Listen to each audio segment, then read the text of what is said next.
नमस्कार मित्रांनो, सुस्वागतम. आषाढी एकादशीच्या सर्व माझ्या मित्र आणि मैत्रिणींना खूप खूप शुभेच्छा.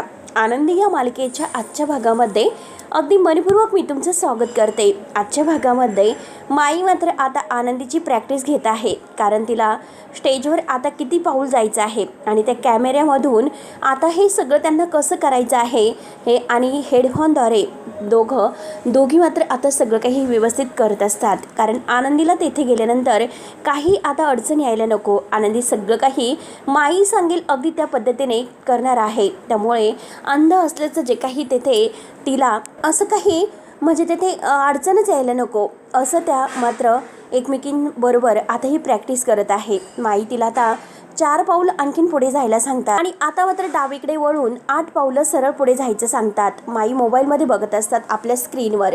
आनंदी थोडीशी पुढे गेलेली आहे, सगळं तेथे दिसत आहे, कारण आता कॅमेरा आनंदीच्या ब्रोचमध्ये साडीला आहे आणि हेडफोन एक कानामध्ये आणि एक बाईंच्या कानामध्ये आहे. आणि तेवढ्यात आता बापू म्हणतात की अगं डावीकडे नाही, आणि 8 पाऊल नाही तर 10 पाऊल. आई म्हणते की थांबा मी सांगते.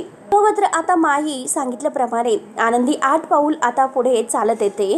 त्यानंतर मात्र माई तिला डावीकडे वळायला सांगतात. सरळ पुढे मात्र आता 6 पाऊल चालायला सांगतात उजवीकडे, कारण तेथे समिताचा फोटो आणि टेबल लागेल. आणि हे बघ आता डावीकडे वळ. तेव्हा आता माई तिला डावीकडे वळायला सांगतात. आनंदी एकदम तसे करत आहे आणि परत 4 पाऊल पुढे जायला सांगतात. आनंदी 1 2 3 असे पाऊल टाकत ते पाऊल मोजत पुढे येत असते. त्यानंतर आनंदी पुढे आल्यानंतर माई म्हणतात की उजवीकडे तुला सोफा लागेल, आणि उजवीकडे मात्र तुला सोफा लागेल आणि सोफ्याच्या बरोबर मध्यभागी बसायचं. तेव्हा आनंदी बरोबर सोफ्याच्या मध्यभागी बसते. तर आता माई खुशत म्हणतात की हो एकदम बरोबर. बापू आणि माई मात्र आता बापू म्हणतात की हो ना, आपली सून मात्र एकदम आज्ञाधारी आहे, आज्ञाधारी. आपली आनंदी म्हणजे एकदम कॅम्प्युटर आहे, कॅम्प्युटर. त्यानंतर माई मात्र आनंदीला म्हणतात की आपला जो काही कॅमेरा आहे, हा स्पाय कॅमेरा आणि आपला हेडफोन एकदम आता अगदी जबर आहेत, जबर. आता आपल्याला सगळं काही परफेक्ट जमतं. आनंदी सुद्धा खुश होत म्हणते की हो माई, आई माझ्या डोळ्यावरची अंधाराची पट्टी आहे तर ती निघून गेलेली आहे. तेव्हा आता माई म्हणतात की हो नक्कीच. आणि हे बघ आनंदी, त्या अवॉर्ड फंक्शनमध्ये मी तुला आता इथे घरी बसून गाईड करेल, कसे पुढे चालायचं, कसं काय करायचं त्याबद्दल. पण 2 गोष्टी मात्र तुला एकदम लक्षात ठेवावे लागतील, कारण जेव्हा तू माझ्याशी बोलशील तेव्हा तुला एकदम असं हळू आवाजात बोलावं लागेल. आता मात्र तू जे काही बोलत आहे तसं नाही, एकदम आता युगंधरच्या लक्षात यायला नको. आणि सगळ्यात महत्त्वाची गोष्ट म्हणजे तो स्पाय कॅमेरा आहे तर तो खाली गळून पडायला नकोय, आणि तो कॅमेरा मात्र साडीच्या पदराने किंवा दुसऱ्या कोणत्याही वस्तूने झाकला गेला नाही पाहिजे. एवढ्या 2 गोष्टी मात्र तुला लक्षात ठेवायच्या आहेत. तर आनंदी हे सर्व ऐकून म्हणते हो माई, मी ह्या 2 गोष्टी अगदी लक्षात ठेवे. त्यानंतर आनंदी खूपच खुश होते. त्यानंतर आता इकडे मुंबईला आरती आणि पृथ्वीचं नक्की काय सुरू आहे. आता पृथ्वीचं खूप अंग दुखत असतं, इकडून तिकडून तो मात्र आता अंग मोडत असतो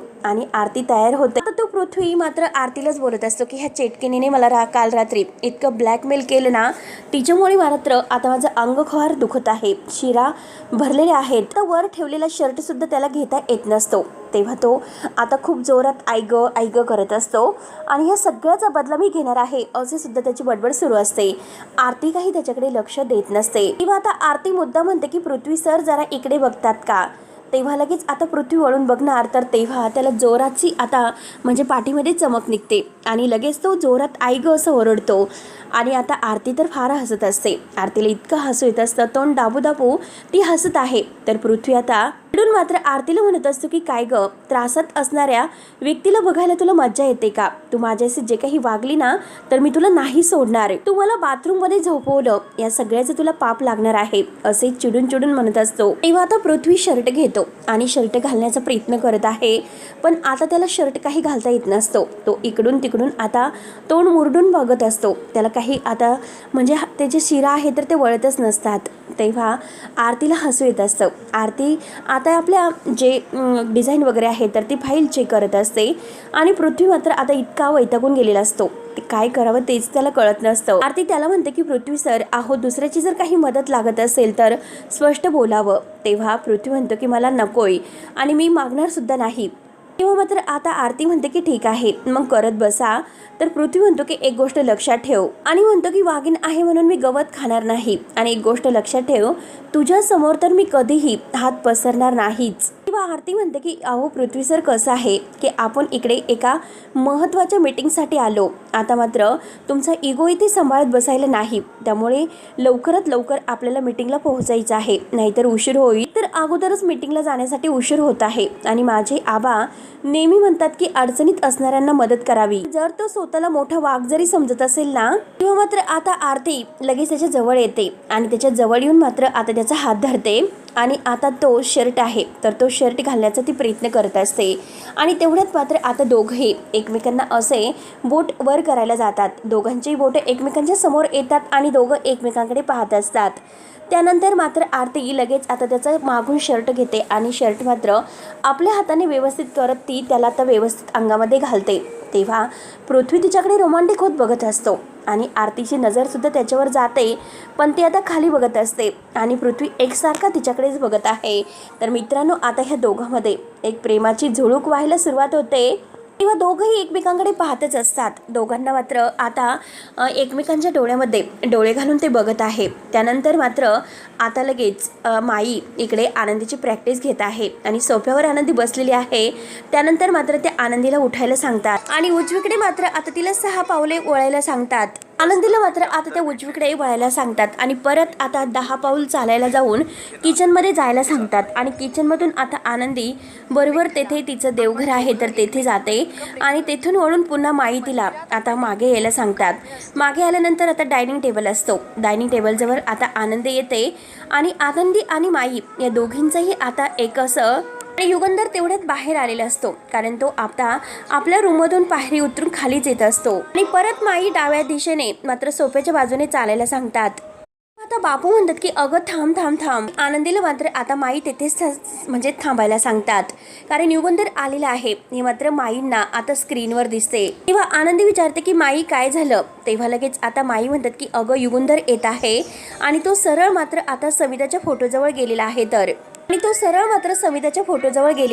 त्यामुळे तू तेथेच थांब. त्यावरती आनंदी म्हणते की आता काय करू. तेव्हा आता माई म्हणतात की हे बघ, तू शांत राहा, आता काहीच बोलू नकोस, आता मात्र तुला युगंधरशी बोलायचं आहे, लक्षात ठेव. त्यावरती आता लगेच आनंदी विचारते की माई पण कशासाठी. तर माई म्हणतात की अगं असं कसं. आणि माई तिला परत म्हणतात की जे काही मी तुला सांगत आहे अगदी तेच करायचं आहे. आनंदी विचारते की माई काय करायचं. तर माई म्हणतात की हे बघ, आता उजवीकडे 4 पाऊल चालत जायचं. युगंधर मात्र आता सविताच्या फोटोजवळ आहे आणि समिताच्या फोटोजवळ आहे. तेव्हा माई म्हणतात की तुला आता युगंधर जवळ जायचं आहे, 4 पावलं आता आणखीन पुढे जा. तेव्हा मात्र आता आनंदी 4 पावलं पुढे येत असते आणि 4 पाऊल पुढे येतेच मात्र आता हा युगंधर मात्र समिताशी बोलत आहे. आणि समिताला तो म्हणतो की समिता, आज जो काही मला हा मानाचा पुरस्कार मिळत आहे ते सगळं तुझं यश आहे. तुझ्यामुळे, तुझ्या आशीर्वादामुळे या यशाची खरी ताकद आणि प्रेरणा फक्त काही सगळं तुझ्यामुळेच मिळत आहे. जे काही शक्य झालेलं आहे हे सगळं तुझ्यामुळे शक्य झालेलं आहे आणि सगळं काही शक्य झालं ते तुझ्यामुळे. म्हणून तो तिच्या फोटोच्या कपाळी आता चंदनाचा टिळा वगैरे लावतो. तर माई लगेच आता आनंदीला म्हणतात की आनंदी, हे बघ, तू युगंधर जवळ जायचं आणि युगंधरला म्हणायचं हे बघा, यशाचं जे काही आता क्रेडिट आहे ते सगळं जेवढं समिताचं आहे तेवढं तुमचं सुद्धा आहे. म्हणून मला सुद्धा आता तुम्हाला चंदनाचा टिळा लावायला परवानगी द्या असं आनंदीला म्हणायला सांगतात. तेव्हा लगेच आता आनंदी मालक साहेब असं म्हणते. तेव्हा आता मालक साहेब म्हणजे युगंधर वळून बघतो आणि म्हणतो की आनंदी. तेव्हा आनंदी म्हणते की हे बघा मालक साहेब, या जे काही पुरस्कार आहे त्याचं सगळं काही जे क्रेडिट आहे ते जसं समिताताईंना जातं तसे एवढंच तुम्हाला सुद्धा जात आहे. मात्र आता युगंधर तिच्या समोर येतो आणि विचारतो की तू आता इथे काय करतेस.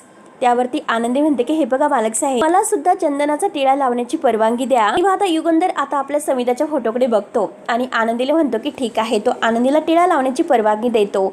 तर माई आता जो काही कानामध्ये हेडफोन आहे तर माई आनंदीला सांगत आहे की हे बघ, चंदनाच्या वाटीची जी टिळा आहे लावायला, मात्र ती चंदनाची वाटी आहे ना तर ती युगंधरच्या हातामध्ये आहे. तेव्हा मात्र आता ती वाटी ती आपल्या हातामध्ये घेते. त्यानंतर आता युगंधर डोळे बंद करून उभा राहतो. तर माई म्हणतात की हे बघ, 45 डिग्री हात वरने बरोबर आता कपाळावर लावण्यासाठी माई आणि बापू सांगत असतात की थोडंसं डावीकडे, अगं थोडंसं खाली आणि थोडंसं वर. तसं आनंदी करत असते आणि शेवटी एकदम योग्य असं कपाळावर ती टिळा लावते. युगंधर फार खुश होतो आणि आनंदीला हात जोडून मात्र तो धन्यवाद असं म्हणतो. तेव्हा आता माई जोरात लावलं असं म्हणतात. तेव्हा आता माई इतक्या खुश होतात आणि त्यांना आता भानच राहत नाही. त्या खूप मोठ्याने ओरडतात की लावला आणि मिशन सक्सेसफुल.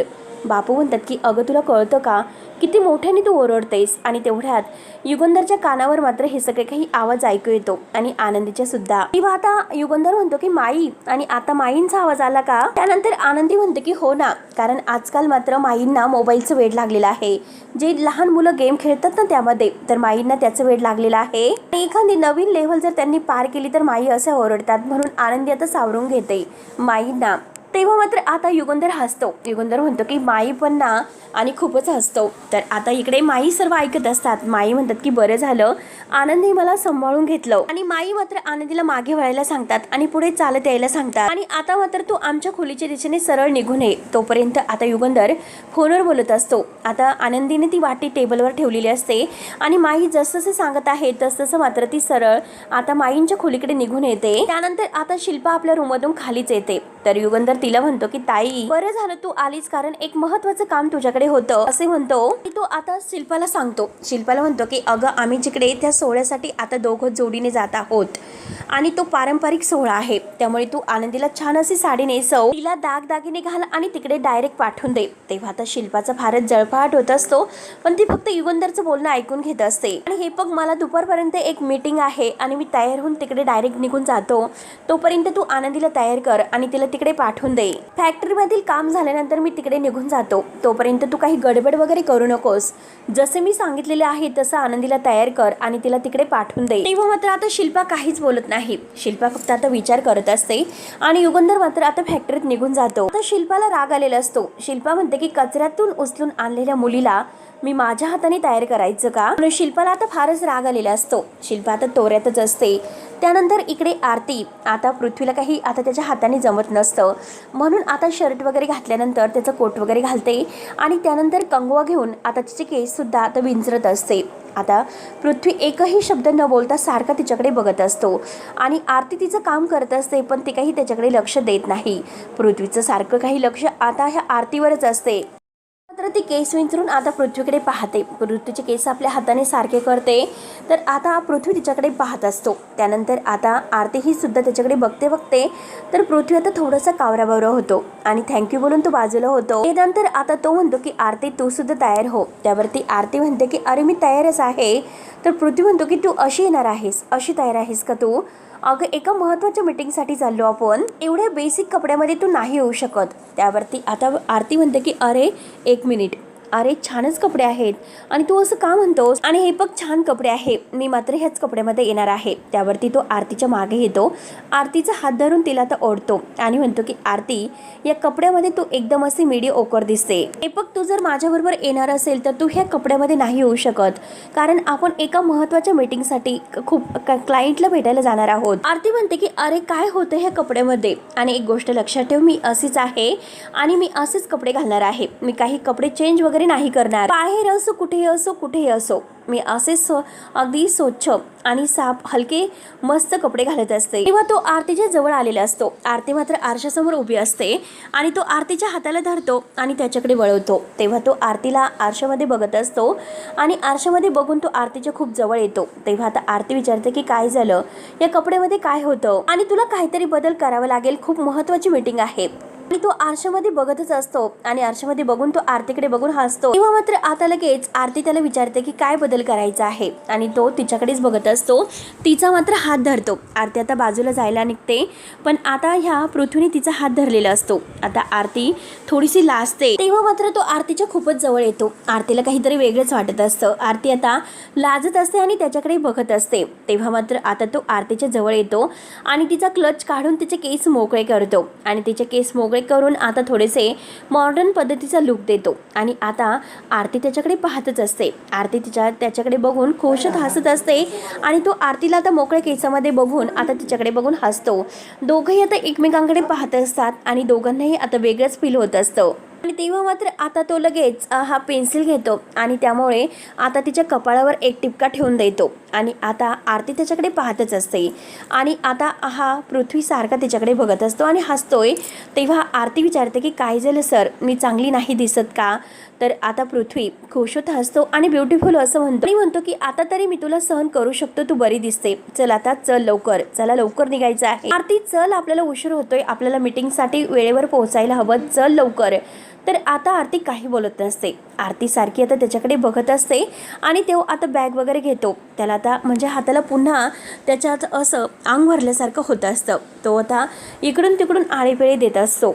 पण आरती सारखी त्याच्याकडे पाहते कारण तिला काहीतरी वेगळंच फील वाटत असतं, कारण पृथ्वीने तिचा मेकओव्हर केलेला असतो. तेव्हा तो आरतीच्या हाताला धरतो आणि तिला म्हणतो की चल पटकन चल. आता आरती काहीच बोलत नसते, ती तिथेच थांबलेली असते आणि पृथ्वीकडे पाहत असते.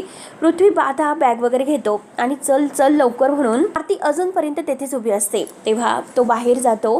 पृथ्वी आता पुन्हा आरतीला म्हणतो की चल आरती. तेव्हा एक पाऊल आरती पुढे येते, परत आरशामध्ये वळून बघते. आता स्वतःला पाहते तर तिला आनंद होतो कारण तिच्या कपाळावर मस्त आता एकाचा टिपका ठेवून दिलेला असतो आणि तिचे केस आता मोकळे म्हणून ती आपलं रूप बघून खूप खुश होते. त्यानंतर आता इकडे आता माई ह्या जे काही आनंदीला सांगत आहे, तर आता आनंदीला रूममध्ये यायला सांगितलेलं असतं. आनंदी आता बरोबर माईंच्या रूममध्ये येते. ए आली. तर माई आता खूप खुश होत हसतात आणि आता आनंदीला घट्ट मिठी मारतात. आनंदी सुद्धा खूप खुश होऊन हसते. माई आणि बापू खूपच खुश. आनंदीला फारच आनंद झालेला असतो. ती म्हणते की तुमच्यामुळे आज माई मी इतक्या बिनधास्तपणे चालू शकते. आज मात्र तुमच्यामुळे माई मालक साहेबाबरोबर मी त्या कार्यक्रमामध्ये नक्कीच जाऊ शकेल. तेव्हा आता माई म्हणतात की शब्बास, आता कसं बोलली बरं. आनंदी म्हणते की माई खरंच थँक्यू, हे सगळं काही तुमच्यामुळे शक्य होतंय. तेव्हा आता बापू खुश म्हणतात की आनंदी, अगं आज मात्र तुझा हा आनंद बघून आपलं घर कसं आनंदून निघालेलं आहे, उजळून निघालेलं आहे. तेव्हा माई आणि आनंदी खूप खुश होत असतात आणि तेवढ्यात आता त्या तिघही हसत असतात मोठमोठ्याने. शिल्पा हसत हसत येते आणि लगेच रागाने म्हणते की काय इतका आनंद उत्सव साजरा होत आहे. आणि आनंदीला म्हणते की काय ग, तुझ्या या सुपीक डोक्यामध्ये काही आयडिया आलेली आहे की नाही या कार्यक्रमाला न जाण्यासाठी? या इव्हेंटला तू जाणार नाही याचं कारण तू युगंधरला काय सांगणार आहे? याबद्दल तू काही विचार केलास का, असं रागानेच विचारते. माई मात्र शिल्पाकडे रागाने बघत असतात आणि बापू सुद्धा. तर शिल्पा रागाने म्हणते की काय ग, विचार केलास की नाही आणि अजूनपर्यंत ह्या भाकड कथामध्येच मग्न होणार आहेस का? आणि आता बोल असं म्हणून तिच्या काठीच्या इशाऱ्याने आनंदीवर आता रोखून पाहते. तेव्हा माई रागाने बघतात, पण बापू मात्र बरोबर शिल्पाला वठणीवर आणतात आणि ते शिल्पाला म्हणतात की शिल्पा, अगं तुला काय सांगायचं, माई आणि आनंदी या दोघींनी मिळून असा तोडगा उपाय काढलेला आहे. अगं तू विचारच करू नकोस, या इव्हेंट फंक्शनला मात्र आनंदी रुबाबात जाणार आहे. तेव्हा हे ऐकून शिल्पा म्हणते की अच्छा, कमालच आहे, नक्की आहे तरी काय तोडगा? त्यावरती आनंदी म्हणते की शिल्पा, अगं बापू एकदम बरोबर बोलतात. आनंदीला ह्या फंक्शनला जायला टाळायला अजिबात आवश्यकता नाही. हे बघ अगं, आनंदीला जायचंच आहे या फंक्शनसाठी. त्यामुळे आता माईंनी जो काही ब्रोचमध्ये जो कॅमेरा लपवलेला आहे आणि तो बघ, तो कॅमेरा ह्या ब्रोच मध्ये मी लपवलेला आहे आणि कानामध्ये जो हेडफोन आहे, तर त्यामुळे मात्र आनंदी या फंक्शनसाठी अगदी बिनधास्तपणे जाऊ शकते. आनंदी तर खुश होऊन हसत असते, परंतु शिल्पाचा मात्र तोरा काही वेगळाच असतो. माई पुढे म्हणतात की अगं शिल्पा, कुणाला शंका सुद्धा येणार नाही. तर बापू म्हणतात अगं हे बघ शिल्पा, खरंच अगं आपली आनंदी कुठेही न अडखळता अख्ख्या हॉलमध्ये सगळीकडे फिरली आणि अजिबात सुद्धा काही कुणाला कळालेलं नाही. अगं हे सुद्धा जाऊन दे, पण तिने हॉलमध्ये जाऊन आता युगंधरच्या कपाळावर असा ठामपणे मस्त बरोबर ठिकाणी टिळा लावला. युगंधरला सुद्धा कळालं नाही आपली आनंदी मात्र गुणी आणि हुशार मुलगी आहे. तेव्हा आता आनंदी खुश होत हसत असते. तेवढ्यात आता शिल्पा थोडंसं हसण्याचं नाटक करते आणि म्हणते की अरे वा, काय कमालीची फालतू आयडिया आहे. माहिती आहे का तुम्हाला खेळण्यातील कॅमेऱ्याने काय होणार आहे? आता तेथे ही जाणार आहे का? आणि आता शिल्पा रागानेच आनंदीला म्हणते की तुला सांगून ठेवते, एक गोष्ट लक्षात ठेव, तू ह्या कार्यक्रमाला जाणार नाही म्हणजे नाही. म्हणून शिल्पा रागाने बाहेर जायला निघते, ते पण तोऱ्यातच. पण आनंदी म्हणते की ताई, काही झालं तरी आज मात्र त्या अवॉर्ड शोला मी नक्की जाणार म्हणजे जाणारच.